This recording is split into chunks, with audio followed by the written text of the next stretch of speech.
nanti pada saat teman-teman selesai atau masih mengikuti kegiatan ini. Lanjut. Nah, ini jejak langkah perseroan, skip.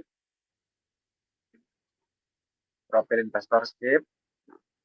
Nah, demografi investor reksadana KSE. Jadi perlu diketahui ada banyak produk dan aset-aset dalam berinvestasi.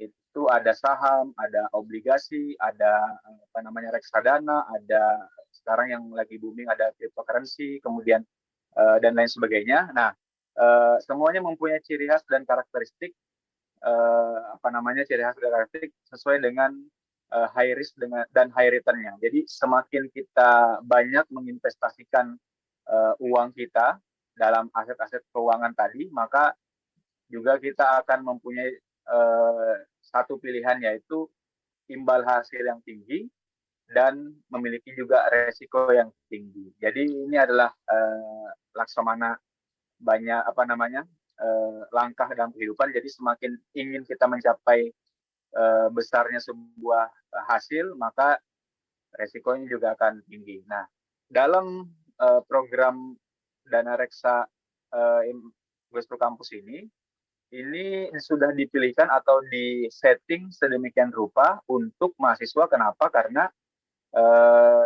dia sudah apa namanya bisa berinvestasi di nominal 10.000. Nah, masih banyak misalnya aset-aset investasi yang meminimalkan misalnya aset investasinya di uang di angka 100.000 atau 500.000 atau bahkan sampai 100 juta. Nah, kalau di investasi ini dia sudah mampu bisa berinvestasi di kisaran 10.000 rupiah di semua produk yang nanti tersedia di platform digital investasi ini. Lanjut. Nah, ini pertanyaan yang krusial. Apakah teman-teman sudah mulai berinvestasi untuk mencapai tujuan keuangan? Nah, dalam sesi ini nanti saya akan coba untuk membuka beberapa Q&A, pertanyaan-pertanyaan kepada teman-teman. Nanti saya akan lipat gandakan atau saya akan berikan bonus untuk di saldo awal investasinya apabila ada beberapa pertanyaan yang saya ajukan bisa dijawab oleh teman-teman sekalian. Nah, apakah teman-teman sudah mulai berinvestasi untuk mencapai tujuan keuangan? Nah, beberapa misalnya alasan kenapa kita itu tidak berinvestasi di kalangan mahasiswa, misalnya karena duit kita itu masih pas-pasan, kemudian kita belum memiliki pekerjaan karena harus fokus untuk menjalani proses akademik, atau misalnya kita tidak memiliki pengetahuan yang cukup untuk melakukan investasi tersebut, atau mungkin generasi Z sekarang banyak hutang misalnya dan boros karena mencari pengalaman, mementingkan passion, gaya hidup dan lain sebagainya, akhirnya tidak bisa memulai perjalanan investasi dia di investasi. Atau bahkan misalnya ada bencana alam misalnya COVID-19 yang membuat ekonomi masyarakat dunia itu luluh lantak. Nah, jadi ada beberapa variabel-variabel alasan kenapa kemudian kita hari ini misalnya belum berinvestasi. Nah, oleh karena itu kita hari ini selain daripada memberikan insight-insight tentang investasi, tapi juga kita harus mulai nih men-tracing apa permasalahan kita, kenapa kita misalnya sulit atau belum memulai investasi itu sejak dini. Lanjut. Nah, namun ada dua pilihan dalam banyak perjalanan hidup. Salah satunya kenapa kita berinvestasi, kenapa kita harus berinvestasi. Tadi itu kenapa kita tidak berinvestasi. Nah, sekarang kenapa kita harus berinvestasi, aware dengan investasi. Pertama adalah kenapa kita harus mulai hari ini berinvestasi, karena kita harus memulai untuk berjalan, belajar disiplin dan mengolah keuangan dengan bijak. Karena yang namanya keuangan itu bahkan mengatur 90% roda kehidupan umat manusia atau manusia. Nah, jadi apalagi tinggal di perkotaan misalnya, itu sangat erat kaitannya dengan pengelolaan keuangan dan penggunaan keuangan dalam kehidupan sehari-hari. Oleh karena itu sebenarnya inilah trigger atau alasan mengapa kemudian kita harus belajar untuk mengelola keuangan dengan bijak. Nah, salah satu kunci kenapa kemudian kita harus mengelola keuangan dengan bijak, karena kita harus disiplin. Ada yang harus kita siapkan, ada cita-cita yang harus kita danai, ada tujuan yang harus kita capai, dan lain sebagainya. Mengapa kemudian dari sekarang kita harus berinvestasi? Alasan kedua adalah karena inflasi. Nah, ini penting. Dalam banyak perputaran apa namanya, perputaran gejolak dunia, akhirnya mengakibatkan sebuah negara itu mengalami inflasi. Nah, tingkat inflasi di tiap-tiap negara itu berbeda-beda sesuai dengan pertumbuhan ekonominya. Kalau misalnya di Indonesia itu inflasi mungkin kisaran antara 4-5% per tahun, dan inilah salah satunya kenapa kemudian kita harus mulai berinvestasi, karena kita harus melawan inflasi. Kalau misalnya kita hari ini misalnya tidak berinvestasi, otomatis kita tidak merasa nih uang 10.000 kita, uang 100.000 kita semakin hari itu semakin turun nilainya karena diakibatkan oleh inflasi tadi. Nah, yang ketiga adalah persiapan masa depan. Nah, mahasiswa ini dalam tangga perjalanan kita, menjadi mahasiswa itu merupakan sebuah batu loncatan untuk memobilisasi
diprioritaskan. Nah, itu adalah hal-hal yang menyangkut dengan kebutuhan.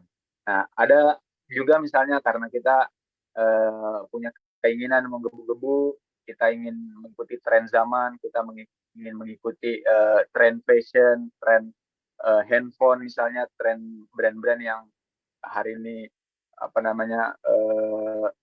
upgrade. Nah, jadi kadang beda tipis kita antara memprioritaskan kebutuhan atau keinginan. Nah, tentu pilihannya adalah kita harus memprioritaskan kebutuhan untuk untuk mencapai goals kita dengan keinginan-keinginan yang lebih besar. Lanjut.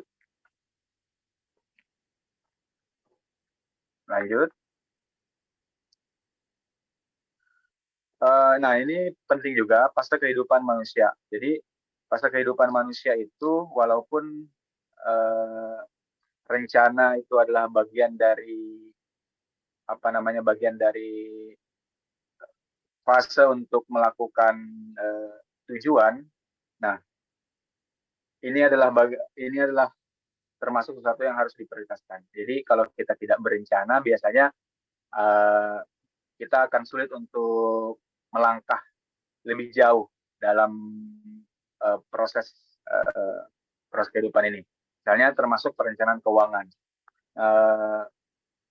Di situ ada pendidikan, kemudian setelah kita misalnya jadi mahasiswa, kita memikirkan lagi bagaimana berkarir, bagaimana kemudian harus menikah, berkeluarga, beli mobil, beli rumah, dan kemudian menghidupi anak dan istri, kemudian mencapai pensiun. Nah, itu semuanya harus ada perencanaan dari sekarang. Tentunya dalam konteks ini adalah perencanaan.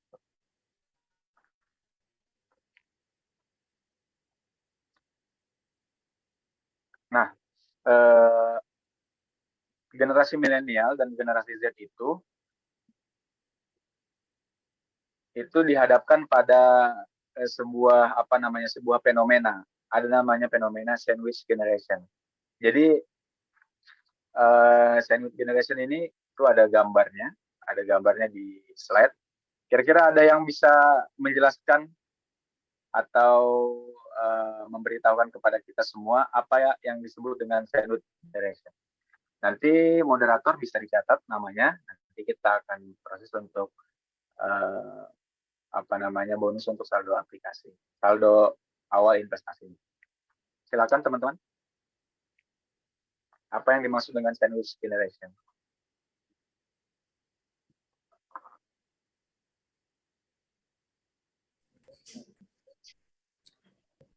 Ada yang tahu?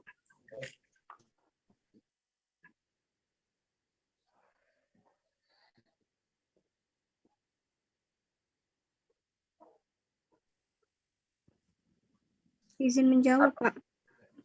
Oke, silakan. Sebutkan namanya ya, nanti dicatat oleh moderator. Perkenalkan, nama saya Dina dari FISIP Universitas Wiraraja. Mohon izin, dimohon untuk on cam kepada saudari Dina Ari Septiana.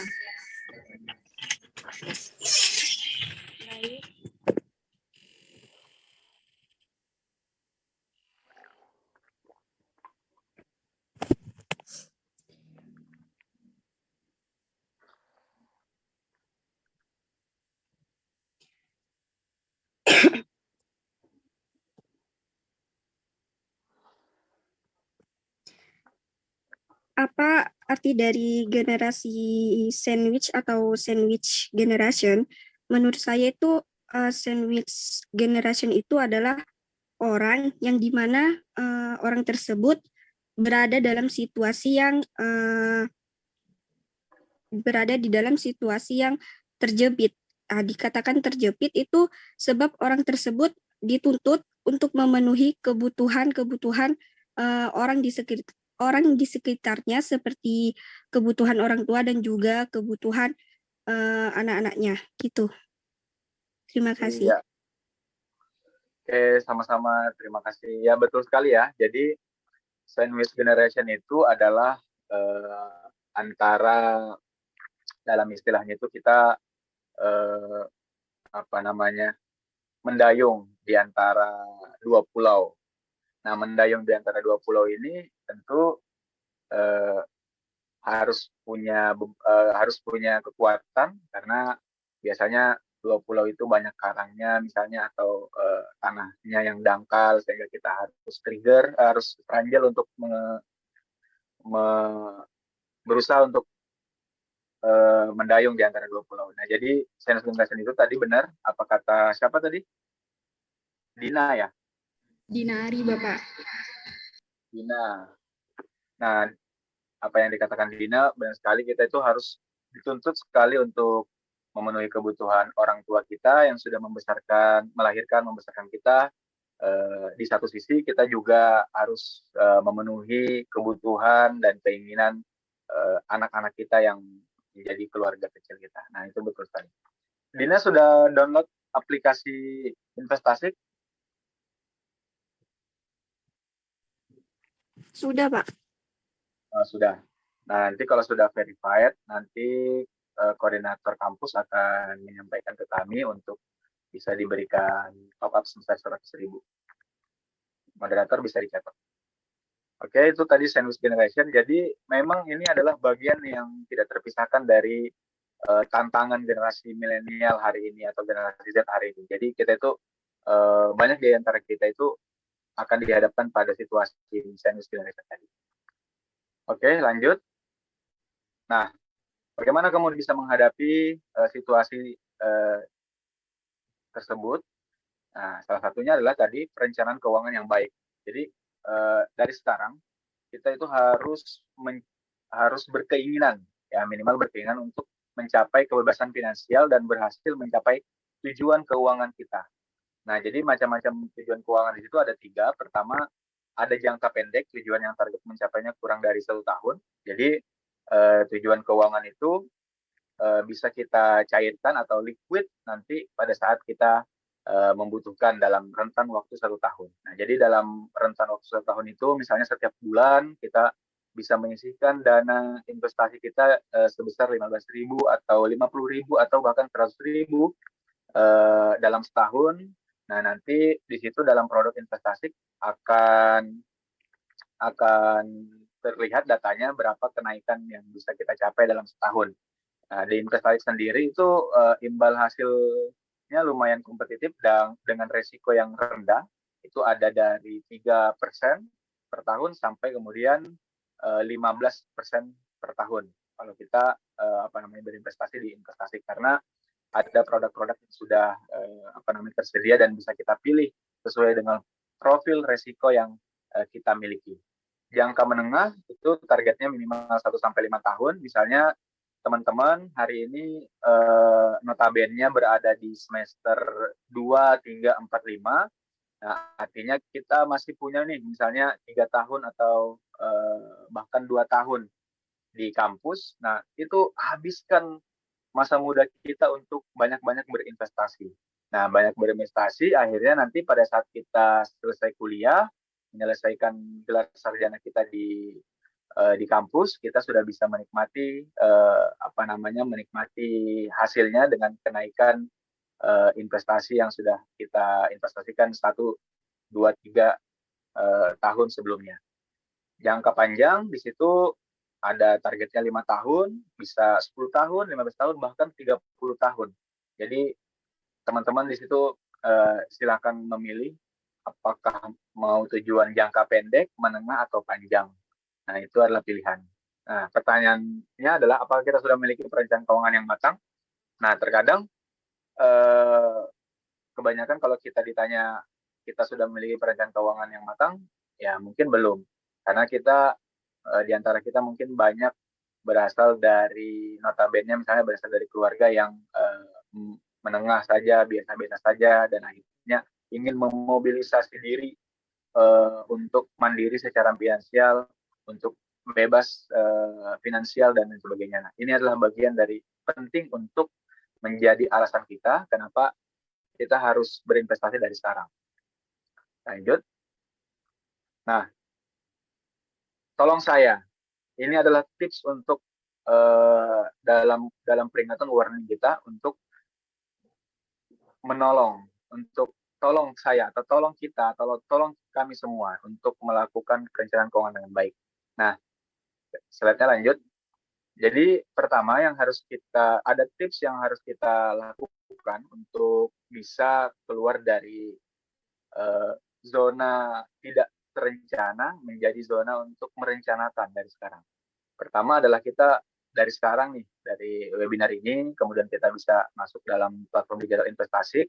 Kita mulai sekarang harus komitmen dengan diri kita, dengan masa depan kita, bahwa hari ini saya ingin mulai untuk berinvestasi, misalnya setiap minggu atau setiap bulan atau bahkan setiap hari, silakan untuk bisa menyisihkan, bukan sisakan. Jadi sisihkan itu teman-teman nanti ada polanya, ada rumusnya bagaimana kita bisa menyisihkan misalnya income kita dari orang tua atau hasil kita bekerja sambil kita belajar di perguruan tinggi untuk bisa diinvestasikan ke dalam perencanaan keuangan yang lebih baik. Jadi kita harus bisa berkomitmen kepada diri kita sendiri nih untuk dan masa depan kita untuk bisa menyisihkan keuangan kita. Kemudian yang kedua, eliminasi jenis pengeluaran dengan menentukan prioritas. Nah, jadi karena kita sudah tadi menyisihkan, kita sudah komitmen, tentunya harus ada yang harus kita eliminasi, harus ada yang kita hilangkan di antara banyak keinginan-keinginan praktis atau keinginan yang terkadang pendek yang kita miliki, harus kita eliminasi tuh untuk bisa menentukan prioritas dari sekarang. Nah, salah satunya dengan berinvestasi dari sekarang. Kemudian yang ketiga, investasikan minimal 30% dari pemasukan. Misal, ya teman-teman, kiriman dari orang tua 1 bulan misalnya 1.500.000 sampai 2 juta misalnya. Nah, jadi kita harus mampu dan berkomitmen untuk menginvestasikan minimal 30% dari pemasukan tersebut. Atau misalnya ada freelance tertentu misalnya yang teman-teman kerjakan sembari menempuh ilmu di perguruan tinggi, nah itu bisa diinvestasikan ke dalam aset-aset investasi yang ingin teman-teman tentukan. Lanjut. Nah, ini adalah tips umum bagaimana caranya kita melakukan pembagian perencanaan keuangan. Nah, yang pertama 10, 20, 30, 40. 10 ini ya biasanya untuk diri kita dalam melakukan hal-hal yang baik, kita danai hal-hal yang baik itu, dan kemudian menjadi rumus untuk menstimulus menstimulus income kita agar income kita lancar, kemudian agar kita punya keinginan atau cita-cita bisa tercapai, karena kita harus tentu bisa melakukan kebaikan semampu kita yang bisa kita lakukan. 20 itu dana darurat, investasi dan asuransi ini bisa digunakan atau bisa tidak. Yang jelas teman-teman harus mempunyai dana darurat. Dana darurat untuk makan, untuk misalnya untuk ngopi tipis-tipis, misalnya dengan diskusi-diskusi yang urgent dan penting di organisasi. Kemudian untuk kebutuhan hidup. Nah, ini penting sekali untuk diinvestasikan dalam dana darurat. Kemudian 30 cicilan produktif.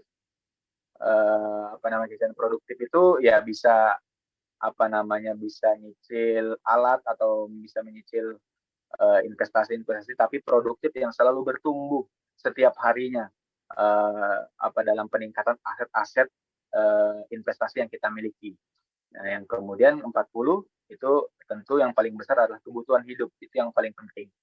Nah, karena kalau kita lebih mengutamakan investasi dan mengenyampingkan kebutuhan hidup itu juga agak sukar, karena kebutuhan hidup adalah hal yang nyata yang harus kita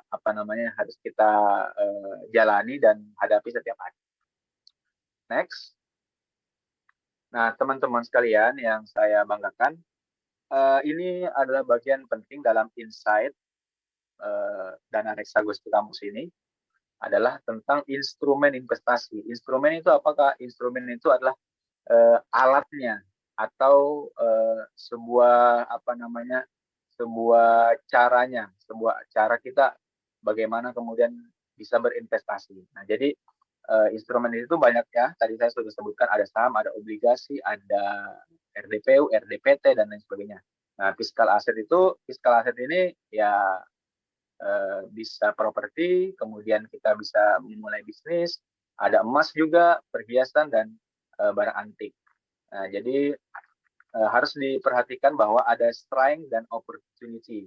Jadi potensi keuntungannya, apakah ada potensi keuntungan, apakah bisa berkembang sesuai pasar. Jadi kita harus bisa meneropong dengan jeli bagaimana potensi keuntungannya dan potensi perkembangannya nanti di masa yang akan datang. Jadi itu yang menjadi penting untuk dipertimbangkan.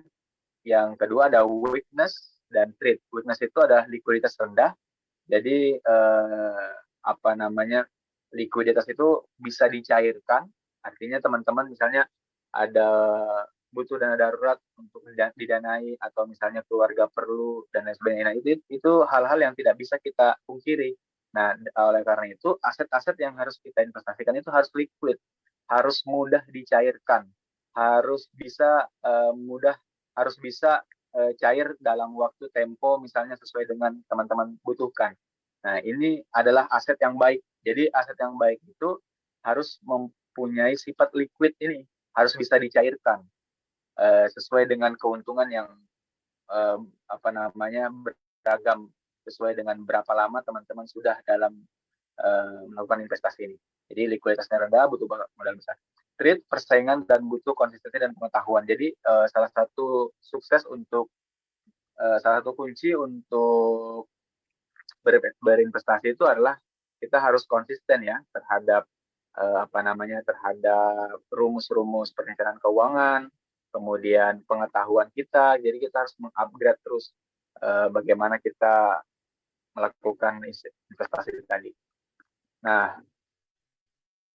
Nah, ini ada financial asset. Jadi tadi itu adalah fiscal asset. Jadi dalam bentuk barang, dalam bentuk nyata yang bisa kita lihat, yang bisa kita pegang dan mungkin saja bisa kita rasakan tadi properti, rumah, emas dan lain sebagainya. Nah, financial asset ini termasuk reksadana investasi.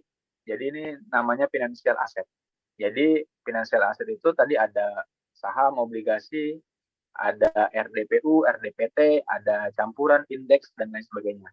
Nah, jadi kalau keuntungannya financial asset ini kita bisa terjangkau, dikelola oleh profesional. Jadi kita naruh uang kita misalnya dalam 10.000, maka nanti si manajer investasi ini akan mengolah uang kita tadi agar bisa bertumbuh dalam setiap bulan, dalam setiap tahun, dalam setiap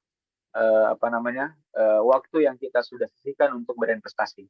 Nah, tadi saya bilang ada banyak sekali pertumbuhan yang bisa dinikmati dalam setahun, dalam per bulan, tergantung kita bisa menginvestasikan di aset-aset yang sudah kita pilih. Jadi itu salah satu ciri dalam financial asset. Kemudian weakness itu tidak melakukan intervensi. Jadi uang kita itu tidak bisa diintervensi oleh siapapun karena ini sudah diawasi oleh otoritas jasa keuangan dan dikelola oleh manajer investasi yang profesional di bidang mereka. Jadi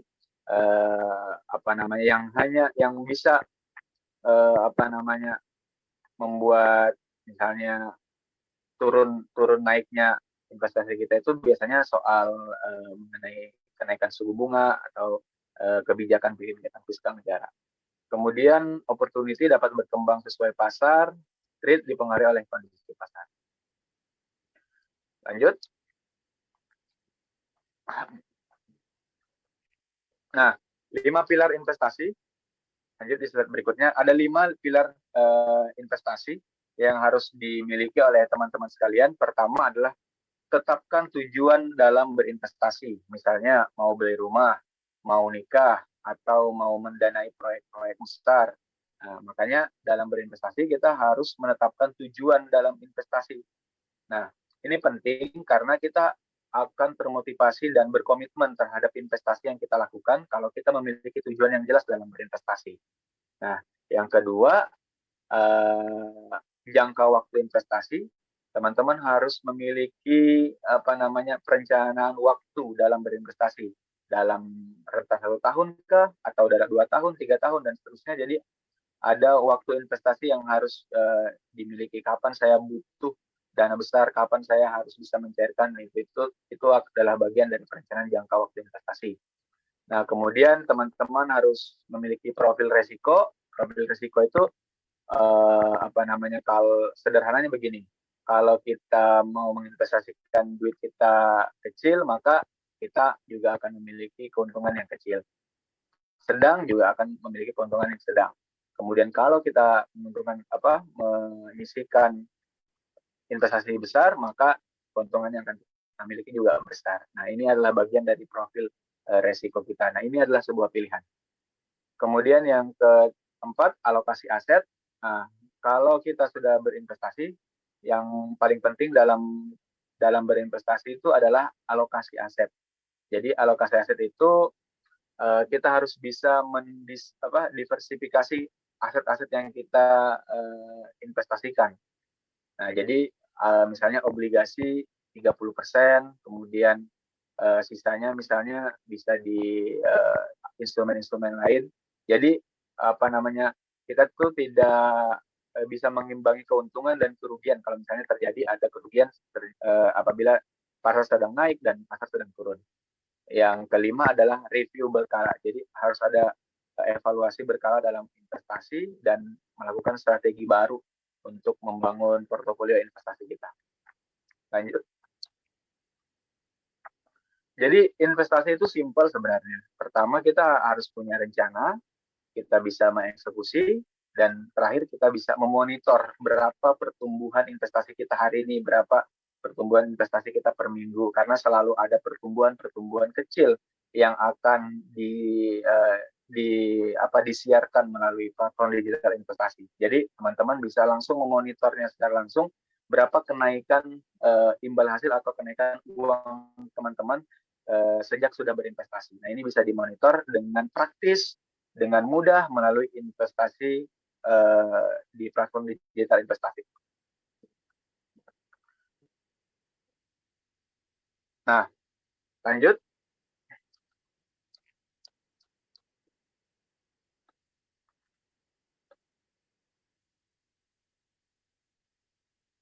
Ini reksadana. Nah, oke, saya jelaskan sedikit. Reksadana ini yang menjadi investasi yang akan kita lakukan. Jadi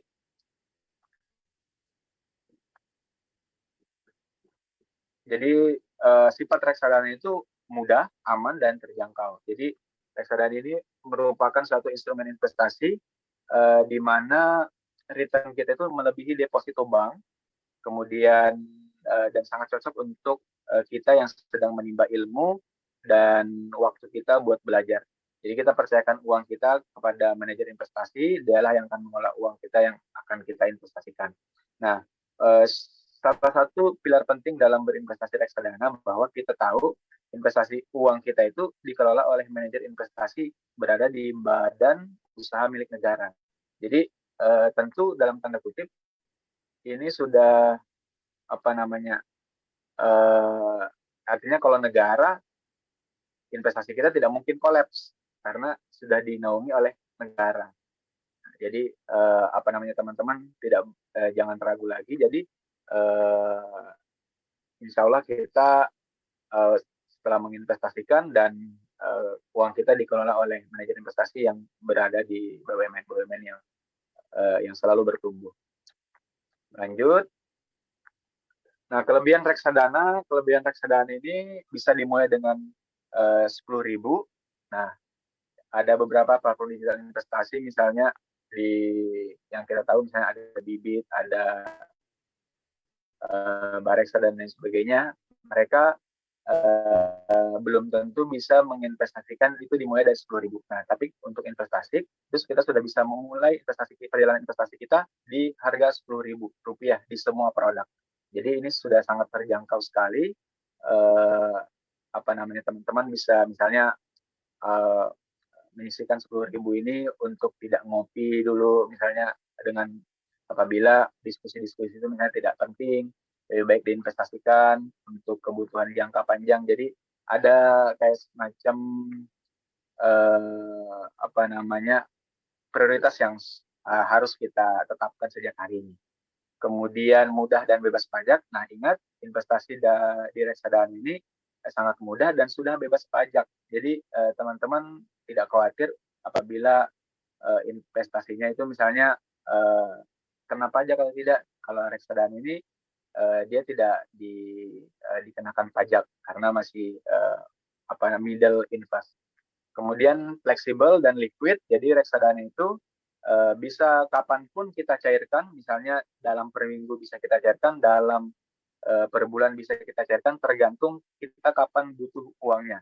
Nah, jadi apabila misalnya ini perbedaannya reksadana dengan menabung di reksadana dengan di bank itu, kalau di reksadana itu kan di bank itu uang kita akan mungkin terpotong di biaya admin dan lain sebagainya, tapi kalau di reksadana uang kita yang bertumbuh tanpa biaya admin setiap bulan. Jadi di sini sifatnya fleksibel dan liquid. Kapan saja kebutuhan investor dalam jangka waktu yang lebih cepat. Nah, keamanan pengelolaan. Jadi keamanan pengelolaan sudah jelas bahwa kita di investasi sudah diawasi oleh otoritas jasa keuangan yang melakukan pengawasan dan monitor terhadap aktivitas manajer investasi dan bank kustodian. Reksadana versus deposito. Nah, itu nanti skip saja. Nah, apa perbedaan saham dan reksadana saham? Nah, kalau saham itu perbedaannya, kalau itu teman-teman bisa lihat. Jadi kalau reksadana itu resikonya lebih rendah. Nah, ini ciri-ciri yang diidentikan dengan reksadana itu resikonya lebih rendah. Kemudian dia lebih praktis karena diurus oleh manajer investasi. Ketiga, dia bisa dimulai dalam jumlah yang kecil, 10.000 tadi. Kemudian bukan objek pajak. Yang kelima, potensi return lebih kecil. Jadi reksadana memang potensi returnnya lebih kecil karena sesuai dengan uang yang kita investasikan. Kalau saham itu ya resikonya lebih tinggi, perbedaannya pengolahan dilakukan sendiri, pemasukan tambahan dari dividen tidak bebas pajak, jadi kalau saham dikenakan pajak dan kemungkinan keuntungan lebih besar. Itu terus, nah jenis-jenis produk reksadana.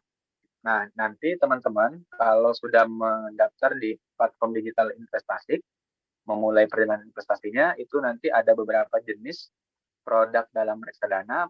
Pertama ada, lanjut ke halaman berikutnya.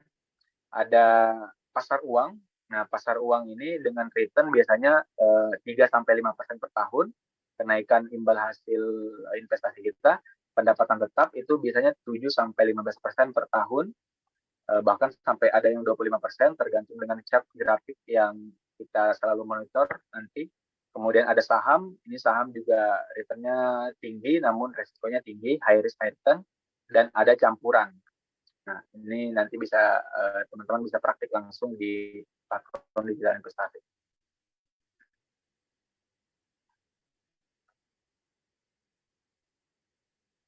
Lanjut.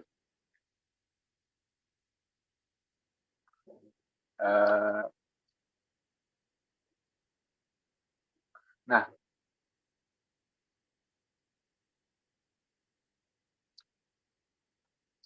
oke, lanjut. Sekarang kita akan masuk ke dalam teknis berinvestasi. Jadi kita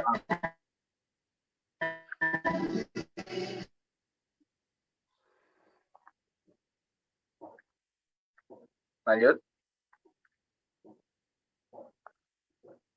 Lanjut.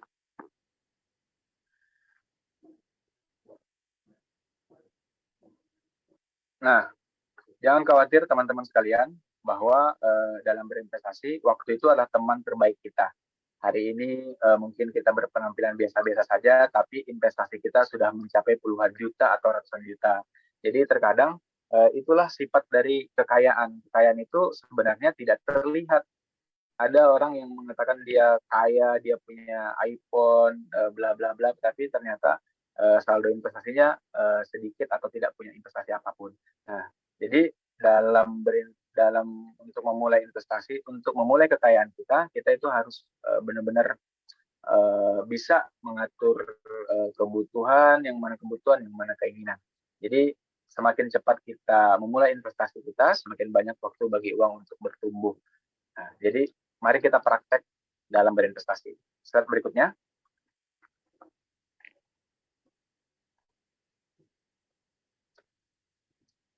Oke.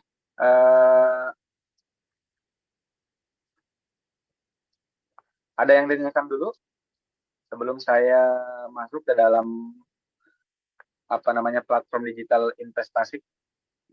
Silakan. Jadi 3 orang penanya ya dalam diskusi ini. Nanti moderator bisa dicatat. Kalau sudah daftar dan verified akunnya, nanti kita akan masukkan saldo aplikasi awal investasinya. Silakan.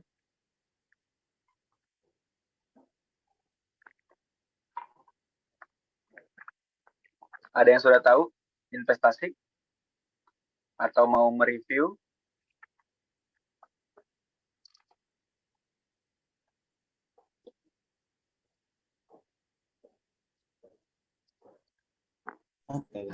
Baik, kepada Rizky Andika dipersilahkan. Ya, silakan.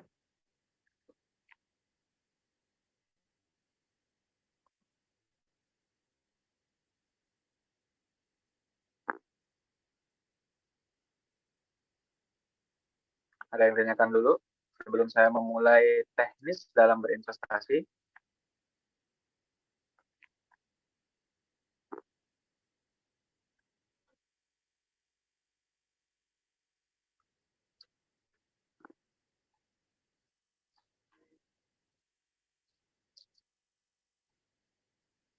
Tidak ada?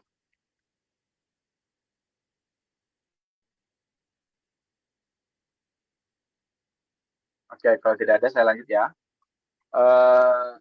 Dari banyak penjelasan yang tadi saya sampaikan, muara pada penjelasan tersebut adalah tindakan ya. Sekali lagi banyak konsep teori yang mungkin dijelaskan oleh orang-orang itu, yang paling penting adalah sebuah tindakan.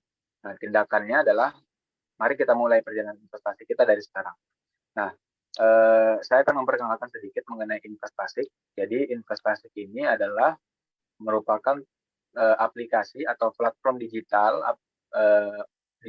untuk berinvestasi milik PT Dana Reksa Investment Management yang sudah terdaftar dan diawasi oleh EJK untuk memudahkan perjalanan investor merasakan asiknya berinvestasi. Nah, itu ada teknis untuk pendaftaran. Nah, jadi nanti dalam lanjut. Ya. Nah, dalam fitur investasi itu kita akan memulai perjalanan investasi kita itu melalui registrasi nasabah baru. Nah, nasabah baru, kemudian kita bisa mengaktifasi fitur online untuk nasabah lama juga bisa, tapi dan kemudian kita bisa membeli dan menjual reksadana. Jadi dalam investasi kita itu cuma ada dua sebenarnya. Kita bisa membeli produk-produk investasi dan menunggu pertumbuhan nilai imbal hasil yang kita miliki, dan juga kita bisa menjual kapanpun investasi kita, tentunya di hari kerja dari Senin sampai Jumat. Nah, kemudian bisa melihat profil dan transaksi historis, menambah rekening, dan menambah edukasi mengenai investasi di dalam artikel-artikel platform digital. Jadi di digital investasi kita bisa juga melihat produk-produk yang ditawarkan. Ini lanjut power program, lanjut. Nah, ini beberapa produk yang dimiliki oleh investasi. Ada reksadana seruni pasar uang. Nah, kalau reksadana pasar uang itu YOY-nya ada years of yield itu 3,11% per April. Artinya pertumbuhan uang kita itu akan mengalami sebesar 3,11%. Kemudian ada sebelumnya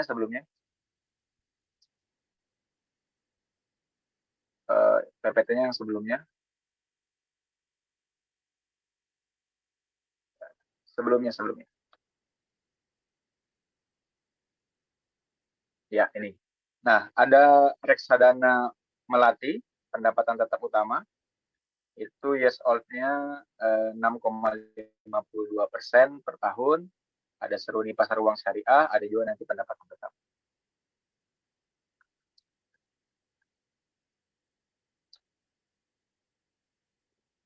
Lanjut.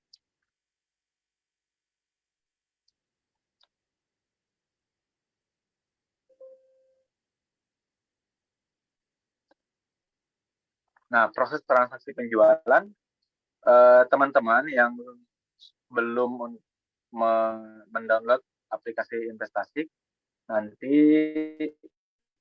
bisa melakukan proses transaksi itu melalui login dulu, dan kemudian memilih portofolio untuk mengisi prompt transaksi penjualan kembali aplikasi, kemudian masuk saja dalam prosesnya. Nah, verifikasi. Jadi dalam proses ini, karena kita ini semua adalah teman-teman semua mahasiswa, jadi penghasilan tentu per tahun nanti bisa ditaruh kurang dari 10 juta per bulan. Nah, itu dalam draftnya. Jadi supaya seragam. Kemudian sumber penghasilan teman-teman pilih hibah.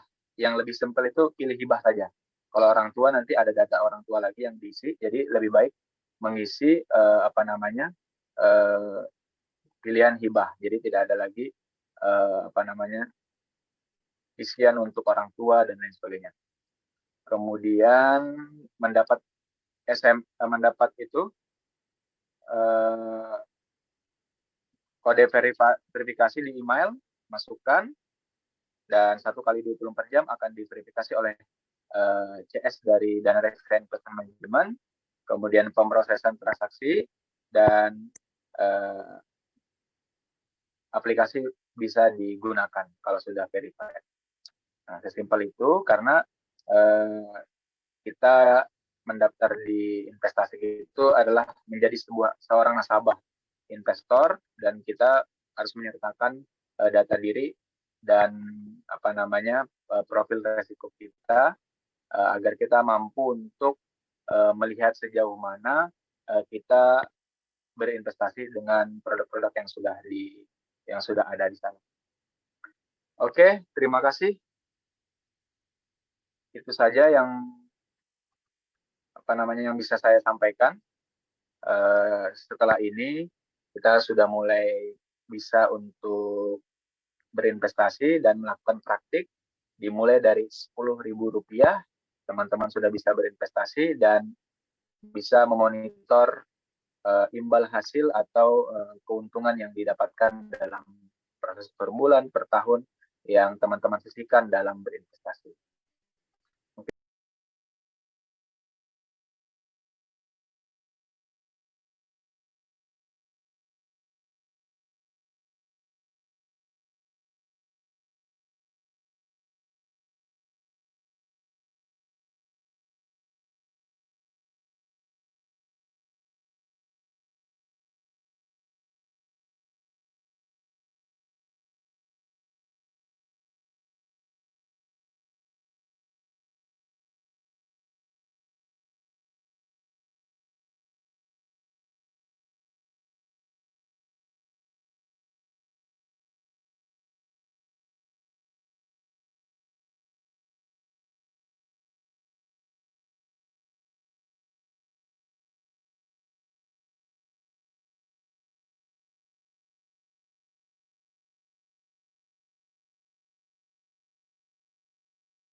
biasanya investasi tersebut memiliki janji-janji manis yang keuntungannya misalnya tidak masuk akal. Nah, ini ciri-ciri jenis investasi bodong ya. Nah, jadi hati-hati kalau misalnya berinvestasi yang menjanjikan keuntungan yang besar, yang menggiurkan dengan waktu yang instan. Tidak ada investasi yang baik itu tanpa waktu, tanpa tanpa profil resiko. Nah, jadi untuk menentukan investasi bodong atau tidak itu dilihat apakah keuntungannya besar dan dengan waktu yang relatif kecil. Nah, itu berarti ciri-ciri investasi bodong. Nah, kalau di reksadana tadi sudah saya jelaskan bahwa kalau di reksadana ini memiliki profil risiko, ada risiko yang kecil dengan imbal hasil yang kompetitif. Artinya masih ada risiko karena namanya investasi akan bergantung pada fluktuatif pasar dan kondisi kondisi negara misalnya. Nah, itu salah satu perbedaannya. Jadi kalau soal jumlah keuntungan dan resiko atau tidak resikonya. Kemudian yang kedua tadi ciri-ciri investasi bodong itu biasanya mereka mengklaim bahwa investasi ini tidak ada resiko. Nah, padahal semua investasi yang baik itu memiliki resikonya masing-masing. Tidak ada investasi yang tidak beresiko. Itu mustahil dan itu sudah masuk dalam ciri-ciri bodong kalau dia mengklaim bahwa tidak ada resiko sama sekali. Kemudian yang keempat, dia membawa skema perekrutan. Nah, misal perekrutan ini saya sudah ikut investasi A misalnya. Lalu si mentor tadi nyuruh untuk ikut mengajak yang lain, kamu akan mendapatkan keuntungan kalau mengajak yang lain. Nah, skemanya seperti MLM lah. Nah, itu berarti ciri-ciri investasi bodong. Nah, kalau di reksadana ini tidak ada sama sekali untuk ajakan untuk merekrut. Nah, karena biasanya perekrutan yang mereka lakukan itu adalah menguntungkan orang yang orang yang merekrut. Akhirnya yang direkrut tadi bisa mengalami kerugian dan bahkan mengeruk hasil orang yang direkrut tadi. Nah, ini ciri-ciri investasi bodong. Kemudian cara pengelolaan investasinya tidak jelas. Nah, ini salah satu ciri investasi bodong yang sangat nampak itu biasanya mereka tidak mempunyai cara pengelolaan investasi yang cara pengelolaan investasinya tidak jelas. Nah, kalau di reksadana kita memiliki manajer investasi, mereka yang akan memilihkan investasi mana yang baik sesuai dengan profil resiko yang kita miliki, maka tentu manajer investasi akan berusaha untuk memilihkan aset-aset mana yang boleh kita investasikan, aset-aset mana yang tidak bisa kita investasikan misalnya karena kondisi pasar di masa yang akan datang. Nah, jadi itu. Kemudian ada skema Ponzi. Biasanya di investasi bodong itu mereka punya skema Ponzi. Dan yang terakhir, investasi bodong itu tidak memiliki dan tidak diawasi oleh otoritas jasa keuangan. Nah, itu sih menurut saya ciri-ciri dan bagaimana membedakan investasi bodong dan tidak investasi bodong. Terima kasih.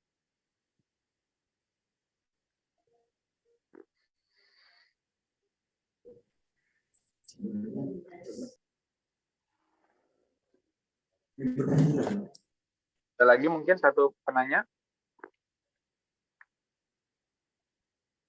Baik, teman-teman, mungkin ada yang ingin bertanya lagi, dipersilakan untuk raise hand.